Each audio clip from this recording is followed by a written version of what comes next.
नमो नमः विद्यार्थियों। इससे पहले हमने माध्यमिक शिक्षा बोर्ड का मॉडल प्रश्न पत्र संस्कृत विषय का कक्षा 10वीं का पार्ट 1 में हमने प्रश्न संख्या 1 से लगाकर 11 प्रश्नों को हमने हल करने का प्रयास किया था। आज हम प्रश्न संख्या 12 से अगले अंतिम जितने भी हमारे प्रश्न हैं उन सभी को हम इस वीडियो में हल करने का प्रयास करते हैं। प्रश्न संख्या 12, अधोलिखित गद्यांशं पठित्वा एतत् आधारित प्रश्नानां उत्तराणि यथा निर्देशम लिखत। अर्थात नीचे लिखे गद्यांश को पढ़ करके इस पर आधारित प्रश्नों के उत्तर निर्देश के अनुसार लिखिए। एक बार हम इस गद्यांश को पढ़ लेंगे, इसका अर्थ भी करेंगे, तत्पश्चात दिए गए प्रश्नों को हल करने का प्रयास करते हैं। विचित्रा देवगति, भाग्य की गति बड़ी विचित्र होती है। तस्यामेव रात्रौ तस्मिन् ग्रहे कश्चन चोरः गृह अभियंत्रम प्रविष्टः। तस्यामेव रात्रौ, उसी रात में, तस्मिन् ग्रहे, उसके घर में, कश्चन चोर, कोई चोर, गृह अभियंत्रम प्रविष्टः, घर के अंदर प्रवेश कर गया। तत्र निहिताम एकाम मंजूषाम आदाय पलायितः। तत्र वहाँ निहिताम रखी हुई एकाम एक मंजूषाम पेटी को आदाय लेकर के पलायितः भागा। चोरस्य पादध्वनिना प्रबुद्धो अतिथिः चोर शंकया तम अनुअधावत अग्रहांच परम विचित्रम अघटत। चोर के पैरों की आवाज से प्रबुद्धो अतिथि जगा, चोर की शंका से तम अनुधावत, उसके पीछे दौड़ा, अग्रहांच, और उसे पकड़ लिया, परम विचित्रम अघटत, परंतु विचित्र घटना घटी। चोरः एव उच्चे क्रोशितुम आरभत, चोर ने ही ऊंचे आवाज में चिल्लाना प्रारंभ कर दिया। चोरो अयम इति, यह चोर इस प्रकार से। तस्य तारस्वरेण प्रबुद्धाः ग्रामवासिनः स्वगृहाद् निष्क्रम्य तत्र आगच्छन् वराकम् अतिथिम् एव च चोरं मत्वा अभर्त्सन्। अर्थात उसके तीव्र आवाज से जगे हुए गांव के लोग स्वगृहाद, अपने घर से, निष्क्रम्य निकल करके, तत्र आगच्छन्, वहां आए, वराकम अतिथिम एव च, और उस बेचारे अतिथि को ही चोरम मत्वा अभर्त्सन्, चोर मान करके डांट फटकारने लगे और मारने लगे। यद्यपि ग्रामस्य आरक्षी एवं चोर आसीत्, यद्यपि गांव का जो आरक्षी था वही चोर था। तत्क्षणम एव रक्षा पुरुषः तम अतिथिम चोरो अयम इति प्रख्याप्य कारागृहे प्रक्षिपत। अर्थात उसी क्षण ही रक्षा पुरुष ने उस अतिथि को यह चोर है इस प्रकार से मान करके कारागृहे प्रक्षिपत, जेल में, कारागार में डाल दिया। अब इसके प्रश्नों को हल करने का प्रयास करते हैं। सबसे पहले क है एक पदेन उत्तरत, अर्थात एक पद में उत्तर लिखिए, जिसमें पहला है चोरः कुत्र प्रविष्टः, चोर कहाँ प्रवेश कर गया। तो यहाँ पर इसका उत्तर होगा गृह अभिअंतरम। मैंने लिख दिया है, आप देख सकते हैं क्या उत्तर होगा इसका, गृह अभिअंतरम। अगला प्रश्न है पूर्ण वाक्येन उत्तरत, पूर्ण वाक्य में उत्तर दीजिए। यद्यपि कह एव चोरः आसीत्, यद्यपि कौन ही चोर था, तो यहाँ पर इसका उत्तर क्या हो जाएगा, यद्यपि ग्रामस्य आरक्षी एव चोर आसीत्, ये पूरी की पूरी पंक्ति इसका उत्तर होगा। आप लिख सकते हैं यहाँ पर यद्यपि ग्रामस्य आरक्षी एव चोरः आसीत्। अगले जो प्रश्न है दो, वो हमारे व्याकरण से संबंधित है, जिसमें पहला प्रश्न है उच्चे क्रोशितुम आरभत, ऊंची आवाज में चिल्लाना प्रारंभ कर दिया। अत्र विशेषण पदम लिखत, यहाँ पर विशेषण पद लिखे, तो विशेषण यहाँ पर क्या होगा, उच्चे, ऊंची आवाज में, तो यहाँ पर इसका विशेषण है उच्चे। अगला प्रश्न है तत्र निहिताम एकाम मंजूषाय आदाय पलायित, वहां रखी हुई एक पेटी को लेकर के भागा। अस्मिन् वाक्ये क्रियापदम किम, इस वाक्य में क्रियापद क्या है, तो क्रियापद आपका अंतिम जो पंक्ति है वो क्रिया है, तो यहाँ पर जो पलायित शब्द है वो क्या हो जाएगी, क्रिया। अगला इसी में अथवा जो प्रश्न है वो है, इसी का अथवा वाला दिया हुआ है, एक बार हम इसका अर्थ करेंगे। ज्वालामुख पर्वतानां विस्फोटेर अपि भूकंपो जायते इति कथयन्ति भूकंप विशेषज्ञाः, ज्वालामुखी पर्वतों के विस्फोट से भी भूकंप होता है, ऐसा कहते हैं भूकंप विशेषज्ञ।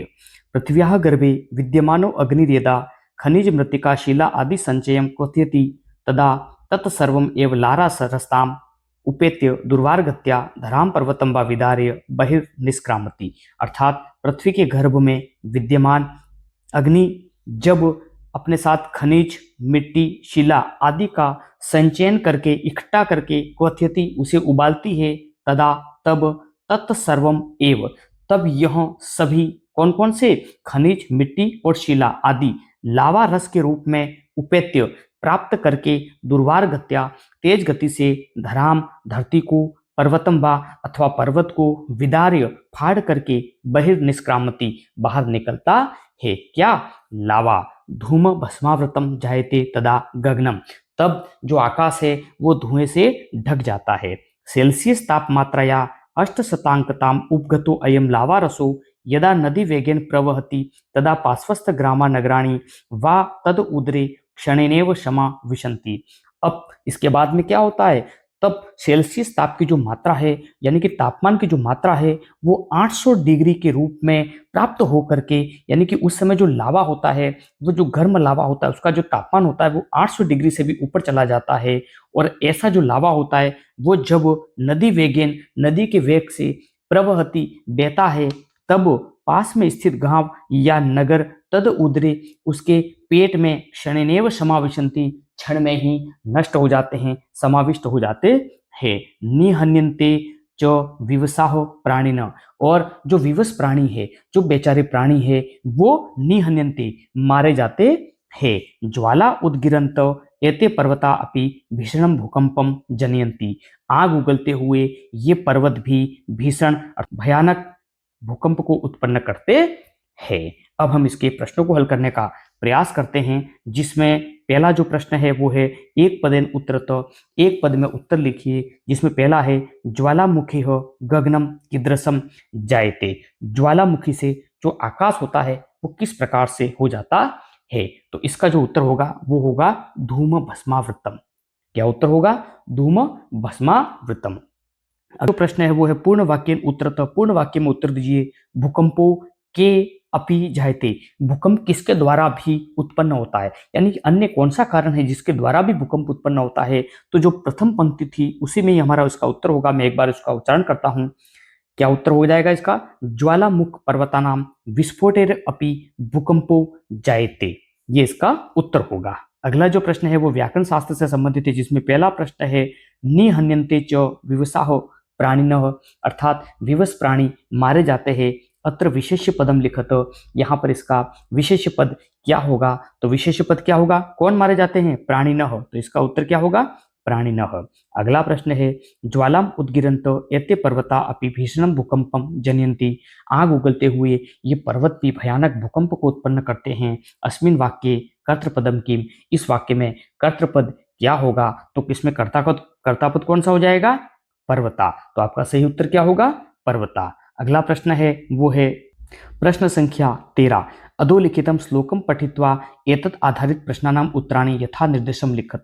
नीचे लिखे श्लोक को पढ़कर इस पर आधारित प्रश्न के उत्तर निर्देश के अनुसार लिखिए। एक श्लोक दिया हुआ है, इससे पहले हमने गद्यांश को पढ़ा था, अब पद्यांश है। एक बार हम इसका अर्थ करेंगे और इसके उत्तरों को हल करने का प्रयास करेंगे। हरित तरुणाम ललित लतानाम माला रमणीया, अर्थात हरे भरे पेड़ों की पंक्तियां और सुंदर लताओं की पंक्तियां रमणीया सुंदर लग रही है। कुसुमावली हो समीर चालिता श्यात में वर्णिया, समीर चालिता पवनों के द्वारा चलाई हुई कुसुमावली हो फूलों की पंक्तियां श्यात में वर्णिया मेरे द्वारा वर्ण की जानी चाहिए, मेरे द्वारा स्वीकार की जानी चाहिए।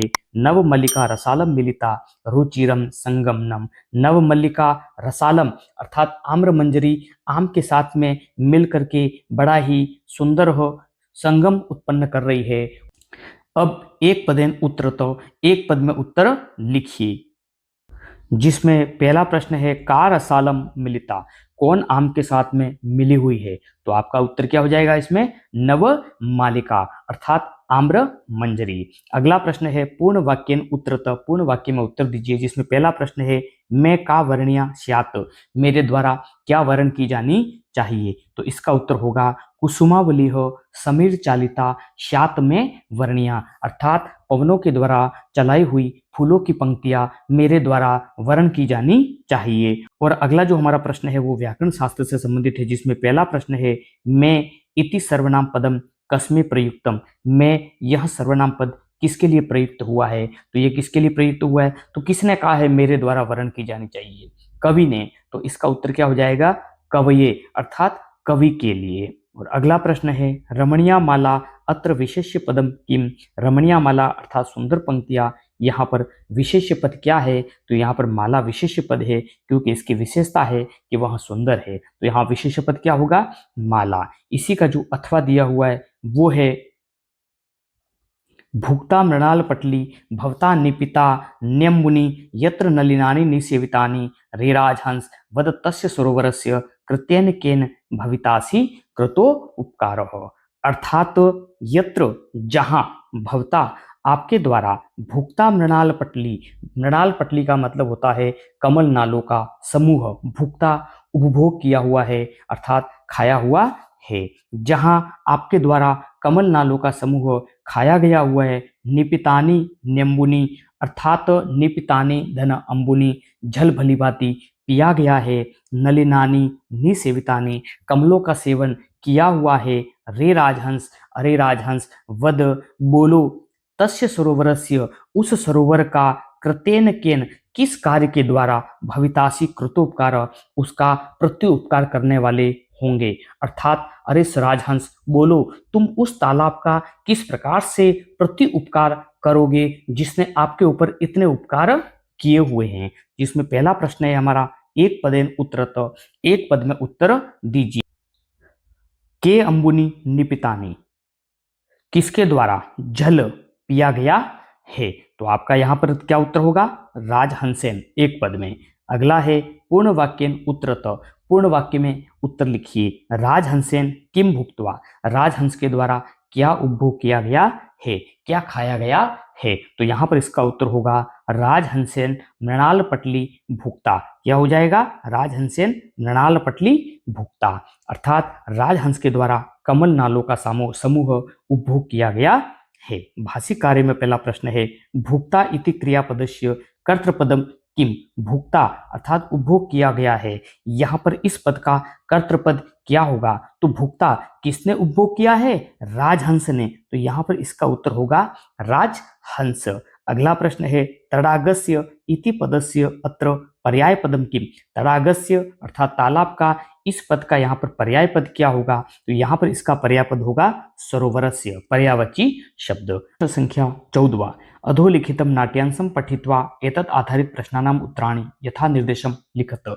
नीचे लिखे नाट्यांश को पढ़ करके इस पर आधारित प्रश्नों के उत्तर निर्देश के अनुसार लिखिए। प्यारे विद्यार्थियों, इससे पहले हमने गद्यांश और पद्यांश को पढ़ करके उत्तर दिए थे। अब हमारे सामने जो प्रश्न है वो है नाट्यांश, अर्थात वार्तालाप वाला पार्ट है, इसको पढ़ना है और हमें उत्तर देने हैं। चलिए एक बार इसका अर्थ करते हैं। रामः कथम अस्मत् समान अभिजनों संवृतो, किस प्रकार से हमारे समान कुल वाले हो गए हैं। विदूषकः किम द्वयोर अपि एकमेव प्रतिवचनम, क्या आप दोनों का एक ही उत्तर है? तो लव कहते हैं भ्रातः आवाम सोदर्यो, हम दोनों भ्रातः भाई, सोदर्यो सगे, हम दोनों सगे भाई है। तो राम कहते हैं समरूपः शरीर सन्निवेशः, समरूपः समान रूप है, शरीर सन्निवेश शरीर की बनावट से, मतलब शरीर की बनावट से आप दोनों लग भी रहे हैं, एक रूप वाले हो। वयसस्तु न किंचित अनंतरम, और उम्र में भी कोई अंतर नहीं है। तो लव क्या कहते हैं? आवाम यमलो, हम दोनों जुड़वा है। तो राम कहते हैं संप्रति युज्यते, अब ठीक है।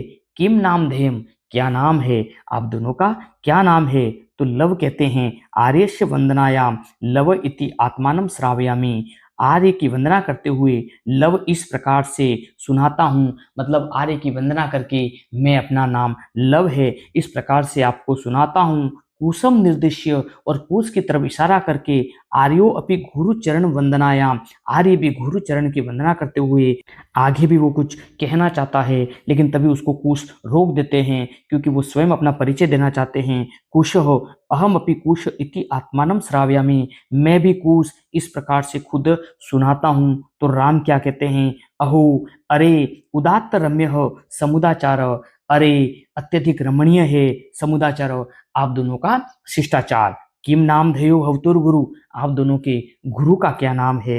ये था इसका भावार्थ। अब हम दिए गए प्रश्नों को हल करने का प्रयास करते हैं। पहला प्रश्न है यमलू को आसन अर्थात जुड़वा कौन थे? तो जुड़वा कौन थे? तो इसका उत्तर होगा लव कुशु, लव और कुश। और अगला जो प्रश्न है वो पूर्ण वाक्य में उत्तर आपको देना है। लव कुशो समुदाचारो कीदृशः आसीत्।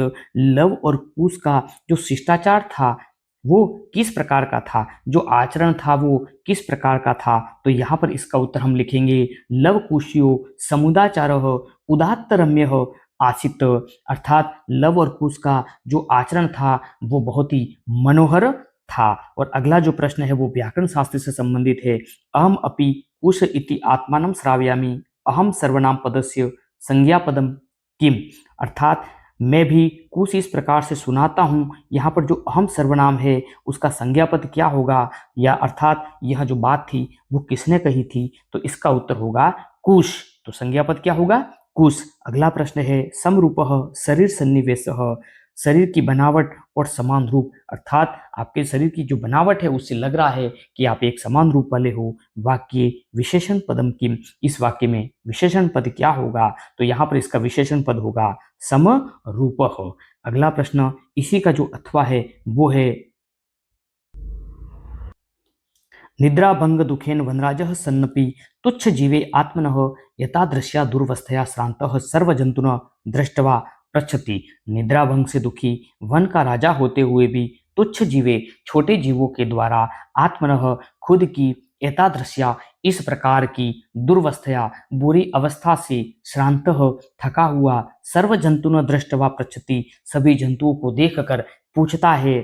सिंह क्रोधेन गर्जन, क्रोध के साथ में गरजता हुआ। भो, अरे, अहम वनराज हो, मैं वन का राजा हूँ। किम भयम न जायते, क्या आपको डर नहीं लग रहा है? किमर्थम मामेव तुदंती सर्वे मिलित्वा, किमर्थम किस लिए, मामेव मुझको, तुदंती परेशान कर रहे हो, सर्वे मिलित्वा सभी मिलकर। तो एक बंदर क्या कहता है, एकह वानरः यतः, क्योंकि त्वम वनराजः भवितुम, तू सर्वथा अयोग्य हो, क्योंकि तुम वन का राजा होने के लिए तो पूरी तरह से अयोग्य हो। राजा तो रक्षकः भवति, राजा तो रक्षक होता है, परम भवान तू भक्षकः, परंतु आप तो क्या हो, भक्षक हो। अपि च स्वरक्षायाम अपि समर्थः नासि, और खुद की रक्षा करने में भी समर्थ नहीं हो। तरहि कथम अस्मान रक्षिष्यसि, तो फिर तुम किस प्रकार से हमारी रक्षा करोगे? ये था इसका अर्थ। अब इसके प्रश्नों को हल करने का प्रयास करते हैं, जिसमें पहला प्रश्न है एक पदेन उत्तरत, एक पद में उत्तर दीजिए। वनराज कई तुदंती, वन का जो राजा था वो किसके द्वारा तुदंती परेशान है? तो यहाँ पर इसका जो उत्तर होगा वो होगा तुच्छ जीवे, अर्थात छोटे जीवों से। और अगला जो प्रश्न है वो पूर्ण वाक्य उत्तरत, पूर्ण वाक्य में उत्तर दीजिए जिसमें राजा कीदृशः भवति, राजा कैसा होता है या राजा किस प्रकार का होता है? तो इसका उत्तर हम लिखेंगे राजा रक्षकः भवति, राजा रक्षक होता है। और अगला जो प्रश्न है वो हमारा व्याकरण शास्त्र से संबंधित है। मामेव तुदंती सर्वे मिलित्वा, मुझको परेशान कर रहे हैं, सर्वे मिलित्वा सभी मिलकर। अस्मिन वाक्ये क्रियापदम की, यहाँ पर क्रियापद कौन सा होगा? तो आपका सही उत्तर होगा तुदंती, परेशान कर रहे हैं। तो तुदंती आपका बिल्कुल सही उत्तर होगा। अगला प्रश्न है अपि च स्वरक्षायाम अपि समर्थः नासि, और भी खुद की रक्षा करने में समर्थ नहीं हो। अस्मिन वाक्ये विशेषण पदम किम, इस वाक्य में विशेषण पद क्या होगा? तो यहाँ पर इसका विशेषण पद होगा समर्थः। क्या उत्तर होगा? समर्थः। अगला जो प्रश्न है वो है प्रश्न संख्या 15, जिसमें हमारे सामने एक प्रार्थना पत्र है, और उसी के यदि अथवा वाले प्रश्न को देखें तो यहाँ पर एक पत्र आएगा। प्यारे विद्यार्थियों, अब यहाँ पर ये आप पर निर्भर है, आप इन दोनों में से कौन सा प्रश्न हल करना चाहते हैं। लेकिन मेरे अनुसार मुझे लगता है आपको जो नीचे वाला जो दिया हुआ अथवा इस प्रश्न को यदि आप हल करेंगे तो आपके लिए अधिक सुगमता रहेगी, क्योंकि यहाँ पर आपके सामने मंजूषा दी हुई है और शब्द भी दिए हुए हैं। इन शब्दों को आप इन रिक्त स्थानों में भर सकते हैं। प्रश्न बहुत ही सरल है, केवल एक बार आप इसको पढ़ें और पढ़ करके शब्दों को समझें और फिर इसको भरने का प्रयास करें। इसमें आपकी गलतियां लगभग न के बराबर है, इसलिए मुझे लगता है आपको ये वाला जो प्रश्न है वो हल करना चाहिए। चलिए, हमारे सामने मंजूषा दी हुई है, एक बार हम उन शब्दों को पढ़ लेते हैं। रक्षाबंधन दिवसे, रक्षाबंधन दिवस पर संस्कृत दिवसम, संस्कृत दिवस, मह्यम भाषणम, मेरा भाषण, गीतम, गीत, संस्कृत भाषा, और नमस्ते फिर है कुशलम। यहाँ पर कुछ शब्द दे दिए हैं और हमें रिक्त स्थानों में भरना है। हम इसको पढ़ते हैं। दिनांक 18 अगस्त और ये तारीख दी हुई है जिसमें हमें कुछ भी नहीं करना है। प्रिय सखी अदिति, प्रिय सखी अदिति, सादरम, आदर के साथ। तो सबसे पहले हमारे सामने यहाँ पर आएगा, सबसे पहले हम क्या भरेंगे? सबसे पहले हम भरेंगे यहाँ पर नमस्ते। सबसे पहले हम क्या भरेंगे? नमस्ते। यहाँ पर क्या आ जाएगा? नमस्ते। इसके बाद में यहाँ पर आगे हम पढ़ते हैं अत्र तत्रास्तु, यहाँ पर है तत्रास्तु, वहां पर तो क्या हो जाएगा? यहाँ पर कुशलम, यहाँ पर कुशल है। नंबर 2 पे हम लिखेंगे कुशलम, यहाँ पर कुशल है और आशा करती हूँ तत्रास्तु वहां पर भी आप कुशल हो। समग्र देशे संस्कृत दिवस परिपाल्यते, संपूर्ण देश में संस्कृत दिवस का परिपालन होता है। तो यहाँ पर क्या हो जाएगा? कब होता है? रक्षाबंधन दिवस से। क्या उत्तर हो जाएगा यहाँ पर? रक्षाबंधन दिवस से, अर्थात संपूर्ण देश में रक्षाबंधन दिवस पर संस्कृत दिवस का परिपालन होता है, अर्थात रक्षाबंधन के दिन ही संस्कृत दिवस भी मनाया जाता है। वयम अपि तदा विद्यालय, हम भी तदा तब विद्यालय, विद्यालय में क्या करते हैं? पालयाम, पालन करते हैं। तो क्या उत्तर हो जाएगा यहाँ पर? संस्कृत दिवसम, संस्कृत दिवस का पालन करते हैं, यानी कि उस दिन हम यहाँ पर संस्कृत दिवस मनाते हैं। कहाँ पर? विद्यालय। अहम अपि संस्कृत दिवसे संस्कृतम गायामि, मैंने भी संस्कृत दिवस से, अर्थात मैं भी संस्कृत दिवस पर संस्कृत में गायामि, गाता हूं। तो क्या हो जाएगा यहाँ पर? गीतम। क्या आ जाएगा यहाँ पर? गीतम। मैंने यहाँ पर भर भी लिए, आप देख सकते हैं। 5 में क्या आ जाएगा? गीतम। मम सखी संस्कृते ददाती, मेरी सखी संस्कृत में देती है। क्या देती है? भाषणम। तो यहाँ पर क्या आ जाएगा? भाषणम। नंबर 6 पे हम भरेंगे भाषणम। अगला जो है वो है ऐसा सर्वभाषा जननी अस्ति, यह सभी भाषाओं की जननी है। तो क्या हो जाएगा यहाँ पर? संस्कृत भाषा। नंबर 7 पे हम क्या लिखेंगे? संस्कृत भाषा, यह संस्कृत भाषा सभी भाषाओं की माता है। अतः संस्कृतम रोचते, इसलिए संस्कृत पसंद है। तो क्या हो जाएगा?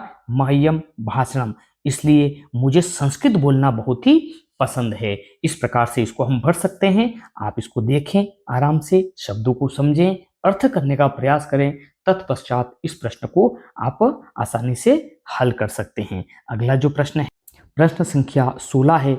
अधः प्रदत्तम चित्रम दृष्ट्वा मंजूषायां प्रदत्त शब्दानां सहायतया संस्कृतेन अष्टवाक्यानि क्रीडाया विषये लिखत।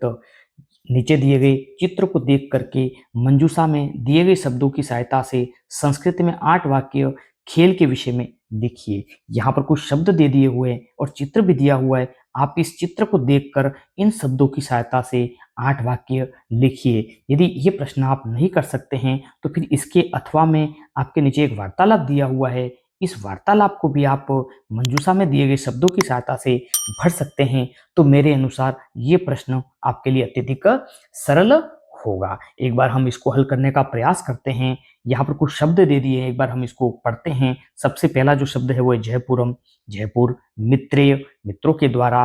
कार्यक्रम, अर्थात कार्यक्रम। दर्शनीयम, देखने योग्य। किमपि, कोई भी। कुत्र, कहाँ। हवा महल, हवा महल एक स्थान है। भित्ति, दीवारों पर। गुलाबी, गुलाबी हिंदी शब्द है। अब हम इसको हल करने का प्रयास करते हैं। कोमल, कोमल। जीनु, हे जीनु, श्वः भवान गमिष्यति, स्वः कल, भवान आप, गमिष्यति जाओगे। तो क्या हो जाएगा यहाँ पर? कुत्र, कल आप कहाँ जाओगे। चूंकि ये दूसरे पेज पर दिया हुआ है तो मैंने जो शब्द भरने हैं वो ऊपर लिख दिए हैं। आप इन शब्दों को यहाँ से देखकर भर सकते हैं। सबसे पहले में हमने भरा था कुत्र। चलिए, जीनु। अहम स्वः गमिष्यामि, मैं कल गमिष्यामि जाऊंगा। तो यहाँ पर हम क्या भरेंगे? जयपुरम, मैं कल जयपुर जाऊंगा। तो कोमलः, तत्र कार्यम वर्तते, वहां कार्यम वर्तते कार्य है। तो यहाँ पर हम क्या भरेंगे? किमपि, वहां कोई कार्य है? तो जीनू इसका जवाब देता है कार्यम नास्ति, कार्य नहीं है। अहम तु, मैं तो सह भ्रमणार्थम गच्छामि, साथ में घूमने के लिए जाता हूं। तो यहाँ पर ध्यान रहे सह के योग में हमेशा तीसरी विभक्ति आती है और तीसरी विभक्ति के लिए शब्द हमारे पास यहाँ पर दिया हुआ है। क्या दिया हुआ है? मित्रेह। कार्य नहीं है, मैं तो मित्रों के साथ में घूमने के लिए जाता हूं। तो कोमल क्या कहती है? कुत्र कुत्र भ्रमणस्य अस्ति, कहाँ कहाँ घूमने के लिए अस्ति है। तो यहाँ पर क्या आ जाएगा? कार्यक्रम।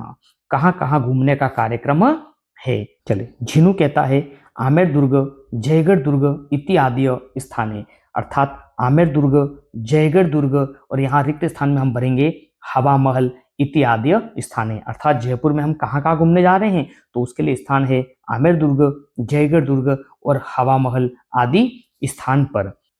कोमल क्या कहती है? जयपुर नगरम परितः अस्ति, जयपुर नगर चारों ओर से क्या है? तो यहाँ पर क्या उत्तर हो जाएगा? दर्शनीयम अस्ति, अर्थात जयपुर नगर चारों ओर से दर्शनीय, देखने योग्य है। तो झीनू क्या कहता है? जयपुर सिटी नामना प्रसिद्ध अस्ति, जयपुर, तो अंतिम उत्तर क्या हो जाएगा यहाँ पर? गुलाबी सिटी नामना प्रसिद्ध अस्ति, जयपुर जो है वो गुलाबी सिटी के नाम से प्रसिद्ध है। अगला जो हमारा अंतिम लास्ट पर जो प्रश्न है वो है प्रश्न संख्या 17 जो है वो है अधोलिखितेषु वाक्येषु केषांचन चतुर्णाम वाक्यानाम संस्कृत भाषया अनुवादम कुरुत। नीचे लिखे वाक्यों में केषांचन कोई 4 वाक्यों का संस्कृत भाषा में अनुवाद करो। हमारे सामने कुछ यहाँ पर 6 वाक्य है जिनमें केवल हमें 4 वाक्यों का संस्कृत भाषा में अनुवाद करना है। मैं यहाँ पर 6 वाक्यों का संस्कृत में अनुवाद करूंगा। आप देख सकते हैं कि किस प्रकार से मैंने इन वाक्यों का संस्कृत में अनुवाद किया है और आप परीक्षा में केवल 4 वाक्यों का संस्कृत में अनुवाद करें। सबसे पहले यहाँ पर लिखा हुआ है पेड़ के ऊपर पक्षी बैठे हैं। क्या है? पेड़ के ऊपर पक्षी बैठे हैं। तो यहाँ पर देखिए ऊपर, ऊपरी जो शब्द है, ऊपरी के योग में हमेशा षष्ठी विभक्ति आती है। तो यहाँ पर पेड़ में षष्ठी विभक्ति लगाएंगे तो शब्द बनेगा हमारे पास में वृक्षस्य। क्या बनेगा? वृक्षस्य। और ऊपर की संस्कृत बनेगी ऊपरी। और पक्षी बैठे, अर्थात पक्षी जो है वो बहुवचन शब्द है और प्रथमा विभक्ति में आएगा तो प्रथमा विभक्ति बहुवचन क्या बनेगा? खगाह। पक्षी को खग कहते हैं और खग का बहुवचन क्या बनेगा? खगाह। और बैठे हैं और पक्षी बहुत सारे हैं तो यहाँ पर बहुवचन में शब्द क्या बनेगा? तो वृक्षस्य ऊपरी खगाह तिष्ठन्ति। क्या बनेगा? वृक्षस्य ऊपरी खगाह तिष्ठन्ति। अगला जो है वो है अनिता ने आज खाना नहीं खाया। तो यहाँ पर क्या बनेगा? अनिता का कर्ता, चूंकि स्त्रीलिंग शब्द है तो क्या बनेगा? अनिता। आज, आज की संस्कृत क्या बनेगी? अद्य। और खाना को कहते हैं संस्कृत में भोजन, तो नपुंसकलिंग शब्द बनेगा, ये क्या बनेगा? भोजनम। नहीं, नहीं की संस्कृत क्या बनेगी? न। और खाया, यहाँ पर जो खाया शब्द है वो लंग लकार में जा रहा है तो लंग लकार में अनिता चूंकि प्रथम पुरुष एक वचन में है और प्रथम पुरुष एक वचन में पठ धातु का बनता है अपठत, तो खाद धातु का क्या बनेगा? अखादत। एक बार मैं इसका उच्चारण करता हूं, अनिता अद्य भोजनम न अखादत, अर्थात अनिता ने आज भोजन नहीं खाया। अगला जो प्रश्न है वो है राजा प्रजा को धन देता है। ध्यान रहे देने के योग में चतुर्थी विभक्ति का प्रयोग होता है। यहाँ पर करता है राजा, तो राजा की संस्कृत यहाँ पर राजा भी लिख सकते हैं आप, नृपः भी लिख सकते हैं। मैंने दोनों को लिख दिया है, आप कोई एक लिखें। राजा अथवा नृपः प्रजा को देने के योग में चतुर्थी विभक्ति होती है तो प्रजा यहाँ पर बहुवचन शब्द है और बहुवचन इसका शब्द क्या बनेगा? प्रजाभ्यः। क्या बनेगा? प्रजाभ्यः। धन देता है तो क्या हो जाएगा यहाँ पर? धनम। चूंकि धन जो शब्द है वो नपुंसकलिंग बनेगा तो क्या बनेगा? धनम। और देता है एक वचन में तो राजा यहाँ पर एक वचन में, तो दा धातु में प्रथम पुरुष एक वचन क्या बनेगा?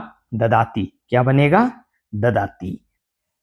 अगला है हम दोनों गाना गाते हैं। हम दोनों की संस्कृत बनेगी आवाम। गाना इसकी संस्कृत बनेगी गीतम। और गाते हैं गए धातु में इसके रूप चलेंगे। हम दोनों की संस्कृत बनेगी आवाम। आवाम सर्वनाम शब्द है जो नंबर किस नंबर पे आता है मैं एक बार इसका उच्चारण कर देता हूं, मैंने लिख भी दिया है, आप इन सर्वनाम को देख सकते हैं। सह, तो, ते, त्वम, युवा, यूयम, अहम, आवाम, नम, वयम। नंबर 8 पे आया आवाम। क्या आया? आवाम। अब नंबर 8 पे गए धातु में आपको लट लकार के रूप क्या बनेंगे मैंने यहाँ पर लिख दिए, आप देख सकते हैं। गायती, गायतः, गायंती, गायसी, गायथः, गायत, गायामि, गायावह और गायामः। तो यहाँ पर नंबर 8 पे मैंने क्या लिखा है, गायावह। तो इसका उत्तर होगा आवाम गीतम गायावह। अगला जो है वो है मेरे पिताजी डॉक्टर है। तो मेरे को संस्कृत में क्या कहेंगे, मम। पिताजी जनकः या पिता, और क्या है, डॉक्टर है, तो आप लिखेंगे चिकित्सकः अस्ति। मम पिता चिकित्सकः अस्ति। अंतिम जो है वो है हम 10वीं कक्षा में पढ़ते हैं। हम की संस्कृत बनेगी यहाँ पर वयम, और वयम मैंने आपको बता दिया था नंबर 9 पे आता है। 10वीं कक्षा में तो क्या बनेगा यहाँ पर, दशम्याम कक्षायाम, सप्तमी विभक्ति एक वचन, क्योंकि यहाँ पर चिन्ह क्या आ रहा है, मैं, और मैं किस कारक की पहचान है, अधिकरण में पे पर। तो वयम दशम्याम कक्षायाम, और वयम नंबर 9 पे आता है। पढ़ धातु में नंबर 9 पे आप क्या लिखेंगे, पठामह। तो इसकी संस्कृत बनेगी वयम दशम्याम कक्षायाम पठामह। अब हमारा अंतिम जो प्रश्न है वो है प्रश्न संख्या 18वां। अंतिम प्रश्न संख्या 18 है वो है अधोलिखित वाक्यानि क्रम रहितानि सन्ति। नीचे लिखे वाक्य क्रम रहित है, यथा क्रमम संयोजनम कृत्वा लिखत, जिन्हें आप क्रम में संयोजित करके लिखिए। ये कहानी है जो सही क्रम में नहीं है, आप इस कहानी को सही क्रम में जमाएं और इसको लिखें। यदि आप ये प्रश्न नहीं करते हैं तो इसके अथवा वाला जो प्रश्न है वो सत्संगति विषय पर आपका 6 वाक्य लिखने हैं, जिसमें मंजूषा में कुछ शब्द दिए हुए। तो मेरे अनुसार तो आपके लिए ये प्रश्न ज्यादा सरल रहेगा। एक बार हम इसके अर्थ करते हैं। नद्याः तटे फलोपेतः जम्बू वृक्षः आसीत्। नदी के तट पर फलों से गिरा हुआ जामुन का पेड़ था। मकरः वानरेण पतितानि मधुर फलानि आस्वाद्य अचिंतित। मगरमच्छ ने बंदर के द्वारा गिराए हुए मीठे फलों को चख करके अचिंतित सोचा। तीसरा है तस्य शाखायां वानरः वसति स्म। उसकी शाखा पर बंदर रहता था। अगला है वानरः मकरस्य प्रयासम बुद्धि चातुर्येण विफलित कृतवान। बंदर ने मगरमच्छ के प्रयास को बुद्धि की चतुराई से असफल कर दिया। एकदा एकः मकरः नद्यां वसति स्म। एक बार एक मगरमच्छ नदी में रहता था। और अंतिम है फलानि अति मधुराणि, फल बहुत मीठे हैं, अतः वानरम हृदयम खादामि, इसलिए बंदर का हृदय खाता हूं, या बंदर के दिल को खाना चाहता हूं। इस प्रकार से ये जो कहानी है वो सही क्रम में नहीं है, हमें इसे सही क्रम में जमाना है। तो सबसे पहले यहाँ पर हम क्या लिखेंगे, सबसे पहले हम लिखेंगे यहाँ पर ये वाली पंक्ति हमारी। सबसे पहले ये वाली पंक्ति, एकदा एकः मकरः नद्यां वसति स्म। एक बार एक मगरमच्छ नदी में रहता था। नंबर 2 पे हम लिखेंगे नद्याः तटे फलोपेतः जम्बू वृक्षः आसीत्। नदी के तट पर फलों से गिरा हुआ एक जामुन का पेड़ था। और नंबर 3 पे हम लिखेंगे यहाँ पर तीसरी जो पंक्ति है वो तस्य शाखायाम वानरः वसति स्म। उसकी शाखा पर बंदर रहता था। और नंबर 4 पे हम लिखेंगे यहाँ पर मकरः, दूसरी जो पंक्ति है वो नंबर 4 पे लिखेंगे मकरः वानरेण पतितानि मधुर फलानि आस्वाद्य अचिंतित। मगरमच्छ ने बंदर के द्वारा गिराए हुए मधुर फलों को चख करके सोचा। और नंबर 5 पे हम लिखेंगे यहाँ पर फलानि अति मधुराणि अतः वानरम हृदयम खादामि। फल बहुत मीठे हैं इसलिए बंदर का दिल या हृदय खाना चाहता हूं। और अंतिम जो पंक्ति है वो है यहाँ पर नंबर 4 वाली, वानरः मकरस्य प्रयासम बुद्धि चातुर्येण विफली कृतवान। बंदर ने मगरमच्छ के प्रयास को अपनी बुद्धि की चतुराई से असफल कर दिया। प्यारे विद्यार्थियों, ये था संस्कृत का मॉडल प्रश्न पत्र जिनको हमने हल करने का प्रयास किया है।